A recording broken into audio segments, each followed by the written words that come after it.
कहानी की शुरुआत होती है भगोड़ा नाम के गांव के बीचों बीच लगने वाले एक छोटे से ठेले से। ये ठेला था मनोज का। गरीब जरूर था, लेकिन उसके हाथों में ऐसा जादू था कि उसकी चिकन करी पूरे गांव में मशहूर थी। दोपहर होते ही मसालों की खुशबू हवा में फैल जाती और लोग खुद ब खुद उसके ठेले की ओर खींचे चले आते। एक दिन हमेशा की तरह भीड़ लगी हुई थी। अरे मनोज भाई, तुम्हारा चिकन खाकर तो मन एकदम प्रसन्न हो जाता है। सच में भाई, इतना तीखा और मसालेदार चिकन हमारी बीवी भी नहीं बना पाती। तुम तो उसे भी पीछे छोड़ देते हो। अरे भैया ऐसा मत बोलो, अगर भाभी ने सुन लिया ना तो घर में सूखी रोटी भी नहीं मिलेगी तुम्हें। अरे ये तो और भी अच्छा होगा, फिर तो हम रोज तुम्हारे हाथ का चिकन खाने आएंगे। सब जोर जोर से हंसने लगे। ऐसे ही हंसी जाक और खुशियों में मनोज के दिन कट रहे थे। उसका ठेला ही उसकी दुनिया था। लेकिन एक दिन कुछ अजीब हुआ। मनोज ने रोज की तरह दोपहर में ठेला लगाया। गरम गरम चिकन करी तैयार थी। मसालों की खुशबू भी पहले जैसी ही थी। लेकिन शाम होने लगी और एक भी ग्राहक नहीं आया। अरे ऐसा तो पहले कभी नहीं हुआ। आज सारे गांव वाले कहाँ चले गए? तभी उसका पुराना ग्राहक रमेश वहां से गुजरता देखा। मनोज तुरंत उसके पास गया। अरे भाई रमेश, तुम्हारा तो दिन अधूरा जाता था मेरे चिकन के बिना। आज क्या हो गया? कहाँ गायब थे? भाई मनोज, नाराज मत होना, लेकिन गांव में एक नया चिकन करी का ठेला शुरू हुआ है। तो वो चिकन के साथ तंदूरी रोटी देता है और उसकी तंदूरी रोटी चिकन के साथ इतनी बढ़िया लगती है कि पूछो ही मत। सारे गांव वाले वहीं जमा हैं। ये सुनते ही मनोज का चेहरा उतर गया। उसने चुपचाप अपना ठेला समेटा और घर की ओर चल पड़ा। रास्ते में उसका दोस्त पंकज मिल गया। अरे मनोज, इतना मुंह क्यों लटकाया है? क्या हुआ? मनोज ने सारी बात बता दी। अरे यार, इतना परेशान क्यों हो रहा है? कुछ दिन लोग तंदूरी खाएंगे, फिर वापस तेरे पास ही आएंगे। तेरे हाथ का स्वाद कोई नहीं भूल सकता। मनोज ने हल्की सी मुस्कान दी, लेकिन दिल में चिंता अभी भी थी।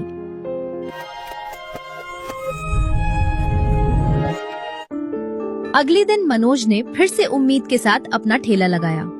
उसने सोचा शायद आज सब ठीक हो जाए। लेकिन दोपहर से शाम हो गई और फिर भी एक भी ग्राहक नहीं आया। लगता है अब ठेला बंद करके कोई और काम करने का वक्त आ चुका है। उधर दूसरी ओर दिलीप, जिसका नया चिकन करी और तंदूरी रोटी का ठेला था, घर में खुशी मना रहा था। अरे रूपा, अब तुम जितने चाहो उतने गहने ले लो। हमारा ठेला अब गांव में नंबर 1 है। सच में जी, अब तो मैं सोने का हार जरूर बनवाऊंगी। उधर मनोज उदास होकर घर पहुंचा। उसकी पत्नी पूजा ने उसका चेहरा देखा और समझ गई कि बात गंभीर है। मनोज जी, हिम्मत मत हारिए। ये मेरे सारे गहने बेच दीजिए और आप भी तंदूरी रोटी बनाना शुरू कर दीजिए।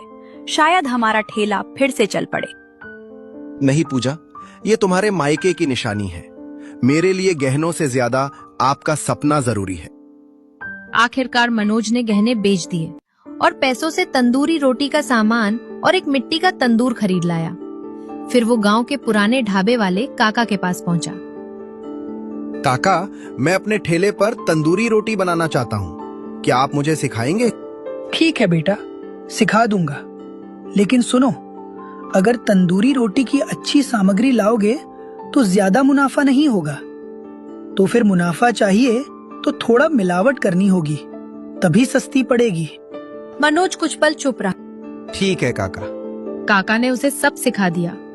मनोज ने ध्यान से हर बात सीख ली। अगले दिन उसने ठेले पर बड़ा सा बोर्ड लगाया, तंदूरी रोटी और चिकन करी। ये देखकर उसके पुराने ग्राहक दौड़े चले आए। अरे मनोज भाई, तुम भी तंदूरी रोटी बनाने लगे? हाँ भैया, आज से चिकन करी के साथ गर्मा गर्म तंदूरी रोटी भी मिलेगी।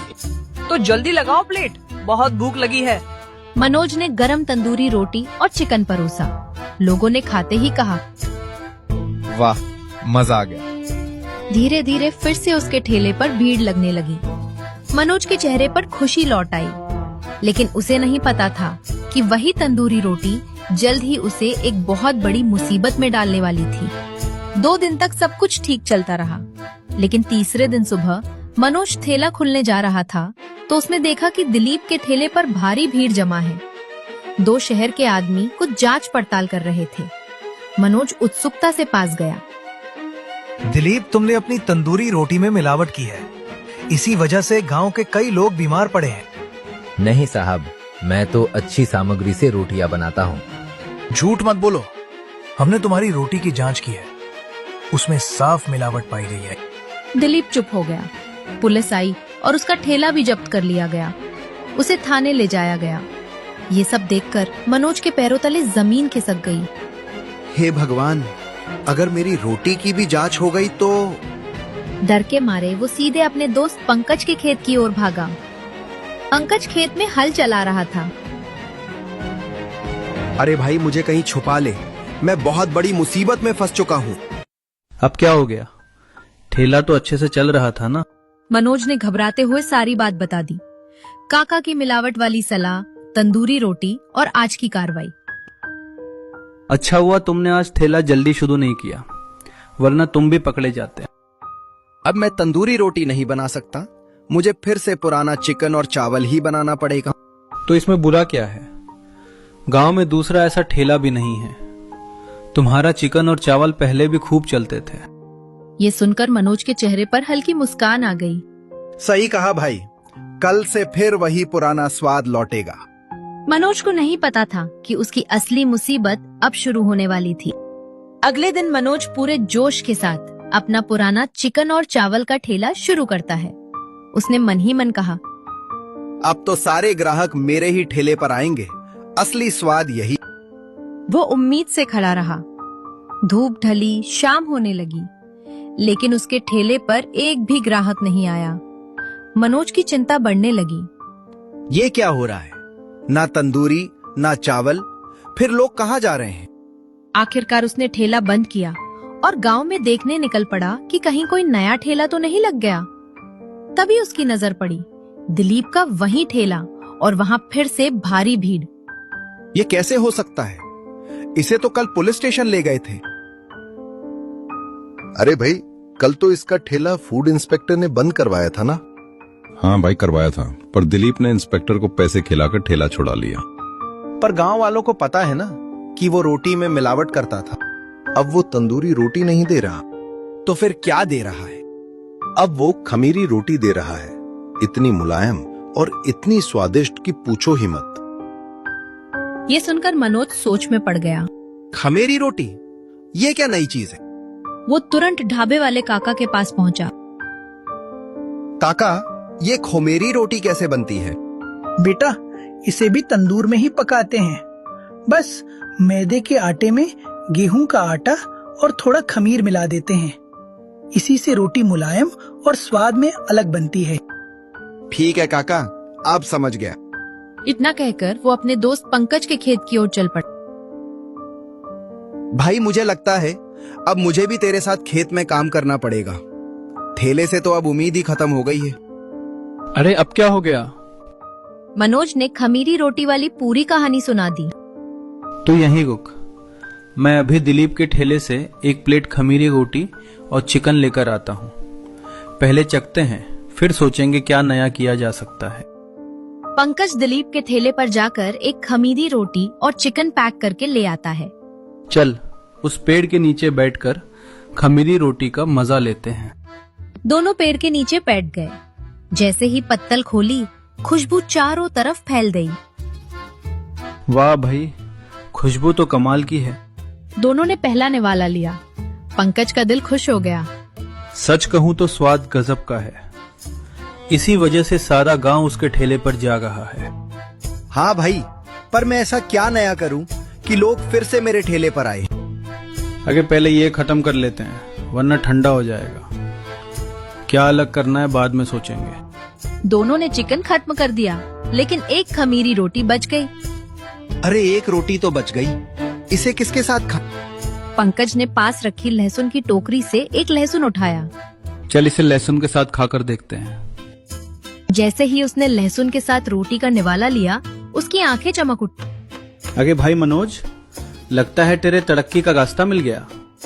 कैसे? लहसुन को खमीरी रोटी के साथ खाकर देखो पहले। मनोज ने वैसा ही किया। एक टुकड़ा रोटी और थोड़ा लहसुन। जैसे ही उसने खाया, वो चौंक गया।